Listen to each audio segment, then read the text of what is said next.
అందరికీ నమస్కారం. ఈ వీడియోలో నేను మీకు ఒక ఎలక్ట్రీషియన్ బాధ గురించి మీకు చెప్పాలనుకుంటున్నాను.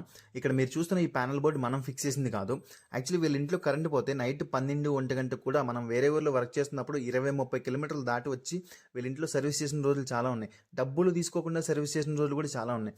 కానీ అలాంటిది ఎవడో ఏదో చెప్పాడని చెప్పేసి ఇలా ప్యానెల్ బోర్డింగ్, వైరింగ్ చేంజింగ్ ఇలాంతా కూడా వేరే వాళ్ళకి ఇచ్చేసుకుంటూ ఉంటే మీకు ఎప్పుడు సర్వీస్ చేసే ఒక ఎలక్ట్రీషియన్కి ఎంత బాధగా ఉంటుందో మీకు తెలుసా?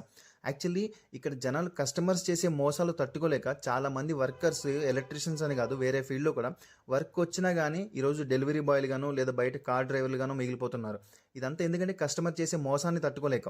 యాక్చువల్లీ ఇక్కడ అసలైన మోసగాడు వర్కర్స్ కాదు, కస్టమర్సే. ఎందుకంటే బాగా గుర్తుపెట్టుకోండి, ఎవడు తక్కువకి వస్తాడు, ఎవరి దగ్గర ఫ్రీగా వస్తుంది అని చూసుకొని వాడికే వర్క్ ఇస్తారు తప్ప మీరు వర్క్లో క్వాలిటీ ఉంటుందా లేదా, వాడు పర్ఫెక్ట్గా చేస్తాడు లేదా అది చూసుకోరు.